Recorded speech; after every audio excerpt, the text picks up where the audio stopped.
더민주당은 어제 이 공천을 상당히 많이 발표했습니다. 전체적으로 107군데의 공천을 발표했는데요. 현역 단수로 그냥 사실상 공천을 내정한 것이 28곳, 현역 경선이 11곳, 원외 단수로 56곳, 주로 이 약체 지역입니다. 그리고 원외 경선이 12곳, 이렇게 해서 107곳을 했습니다. 이제 더민주는 과반수 이상을 공천을 했습니다. 현재까지 현역 의원이 15명이 탈락했었는데요. 전병헌 오영식 의원이 컷오프에 걸렸습니다. 그래서 17명이 됐는데요. 전병헌 의원은 보좌관의 이 지역구, 구청 이런 부분하고 관련해서 거론된 어떤 이 사법 처리 구설수와 관련해서 아마 공천이 잘린 것 같고요. 오영식 의원은 386의 주요한 한 축이었죠. 3선을 쉽게 했었습니다. 근데 오영식 의원은 지역 경쟁력이 낮게 나왔다. 아마 지역에서 여러 가지 좀 이런 무리들이 조금 있었던 것 같은데요. 근데 이런 부분들과 관련해서 컷오프 된 것 같습니다. 386들을 공천에서 날리지 않고 다 준골 선고로 그만두고 애구전 육두품 격인 한마디로 정청래 의원을 날렸다. 이런 부분에 대한 분노의 표시로 여러가지 지금 항의가 더민주당에 빗발치고 있습니다. 그러다 보니까 386 운동권 중에서 가장 약해 보이는 사람을 한 명 이렇게 컷오프한 걸로 보입니다. 그런데 보좌관 월급을 착복했다라는 혐의를 받고 있는 이목희 정책위 의장은 경선됐습니다. 저는 이걸 보면서요, 새누리당이나 더민주, 새누리당에도 보좌관 월급 착복한 사람 몇 있습니다. 제가 아는 사람, 공개 안 된 사람도 좀 있어요. 더민주에도 또 공개 안 된 사람 좀 있습니다. 근데 이 양당은요, 보좌관 월급을 착복한 것은 공천 탈락 사유로 생각을 하지 않고 정치권의 관행으로 생각합니다. 지역구에서 일할 별도의 보좌진이 필요한데 그 사람은 월급에서 주게 되어 있지 않기 때문에 그 사람의 월급을 주기 위해서 네 월급을 좀 내놔란대요. 그러면 제가 하나 물어보겠습니다. 지역구에서 자기가 관리할 사람이 따로 있어서 지역구의 유권자들 관리할 보좌진이 별도로 필요한데 그 보좌진은 공식 보좌관 7명이나 인턴에 들어가지 않기 때문에 별도로 둬야 된다. 네 월급을 좀 내서 해라. 이는 그럴만한 자질이 안 되는데 5급이 받고 있고 4급을 받고 있고 7급을 받고 있지 않냐.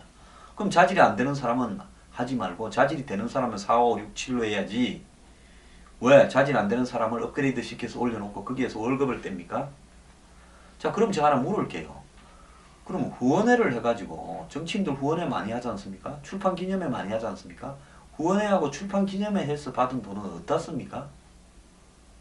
그건 집에 갖다 주고요. 보좌관, 비서관 월급 떼가지고 또 다른 사람 줍니까? 그리고 월급 떼가 주는 사람 중에요, 자기 친척도 있고 월급 떼가 주는 게 아니라 사실은 월급 떼가 집에 갖고 가는 사람도 있습니다. 그런데 보좌관 월급 착복은 비리 행위도 아니라는 이런 행태가 정말 놀랍고요. 더민주당 공천관리위원회는 보좌관 월급 사태는 문제거리도 아니다라는 인식에 대해서 국민 앞에 해명을 하기 바랍니다. 뻔뻔한 행위 아닙니까? 어떻게 개혁 공천을 한다면서 이런 짓을 할 수 있습니까? 특히 이목희 의원은 진노청산에 5인방 안에 들어간 사람 아닙니까? 근데 그 사람이 보좌관 월급 착복 의혹에 휘말려 있는데 그대로 공천을 합니까? 국민 앞에요, 뭐라고 해명을 하려고 이럽니까? 지금 공천이 확정되지는 않았지만 경선에 가 있는데 누가 경선에서 이길 수가 있겠습니까? 야권 통합을 두고 집에 난장판이 벌어진 국민의당 안철수 대표는 더민주 컷오프가 김종인, 문재인이 논의한 것이다, 이렇게 이야기를 했습니다. 자, 안 의원이 이렇게 이야기한 부분은 여전히 문재인 대표 친노에 패권이 관철되고 있는 구조다. 김종인은 바지 사장이다. 이 말을 하고 싶었던 거라고 보고요. 이런 상황에서 야권 통합을 이야기하면서 다시 합치자 하거나 이런 논란에 대해서는 자기는 그럴 생각이 없다. 이런 부분을 분명히 한 걸로 보이는데요. 안희원은 한마디도 더 했습니다. 야권 통합 외친 분들 중에 실제 희생한 분들이 누군지 묻고 싶다 이랬습니다. 그래서 자기는 야권 통합과 정권 교체를 위해 3번에 걸쳐서 희생과 헌신을 했다. 이 말은 뭔 말인가 하면 2011년 9월에 박은순한테 양보했고, 그건 양보한 거 아니죠. 처음부터 나올 생각이 없이 본인이 떨라고 그런 거 아닙니까? 두 번째, 문재인에게 양보했는데, 그러면 차라리 지금 이야기하기나 좋게 기자회견장에 문재인 오라 해서 문재인한테 양보합니다 하고 손이나 들어주고 다음날부터 열심히 도왔으면요. 지금 엄청 주장을 할 수 있죠. 문재인 대표가 나쁜 사람이죠. 근데 들어가면서 잘 되기를 바란다 하고는 나중에 또 한 열을 끌다가 뭐 도와줬는데 덤성덤성 도와주다가 나중에 노란 목도리 한번 메고 며칠 고생했죠. 도와주고도 좋은 소리 못 듣게 됐고 끝나니까 또 뭐라 그럽니까? 안철수 대표가 뭐 당근을 요구했니 어쩌니 하는 이야기도 터져 나왔습니다. 그 다음에 세 번째는 또 뭡니까? 본인이 당 대표 하려고 민주당 먹었다고 주변에 자랑했다면서요. 그래서 새정치연합 만들어가 별도로 간다다가 힘에 붙이니까 김한길 대표가 꼬시니까 그게 꼬여가지고 통합회가 대표로 들어갔지 않습니까? 그거를 갖다가 야권 통합을 위해서 희생과 헌신을 했다 말을 할 수 있겠습니까? 저는 요즘 안희원이 좀 솔직히 딱합니다. 안희원이 어렵더라도요. 도망갈 사람 다 가더라도 버리고 그런 사람들을 그냥 꿋꿋이 제3당의 길을 가기를 바라는데요. 그러지만은 안희원이 말을 할 때는 국민들 앞에 진실하게 하는 법을 좀 배워야 될 것 같아. 이래서 이야기하는 겁니다. 저는 뭐 정청래 의원에 의해서 보듯이 힘 빠지고 잘 안 된 사람에 대해서 악담하거나 나쁘게 이야기하고 싶은 생각은 전혀 없습니다. 근데 좀 더 진실하게 국민들한테 이야기하면요. 그 자신의 진심이 전달되어질 수 있지 않겠습니까? 안희원이 그 표현 부분에 있어서 조금 생각을 하고 이야기하실 필요가 있다고 생각이 듭니다. 미래경영연구소에서 회원을 모집합니다. 미래경영연구소 회원은 황장수의 뉴스브리핑, 출판, 강연 등 모든 사회를 개혁하기 위한 활동을 저와 함께 하게 될 것입니다. 세상이 보다 나아지길 원하신다면 미래경영연구소 회원에 가입해 주시기 바랍니다. 죽어도 회원 가입을 해야 되겠다고 생각하십니다. 안 하면 병들겠다고 생각하십니다. 23일부터 회원 가입이 시작됩니다. 개복합.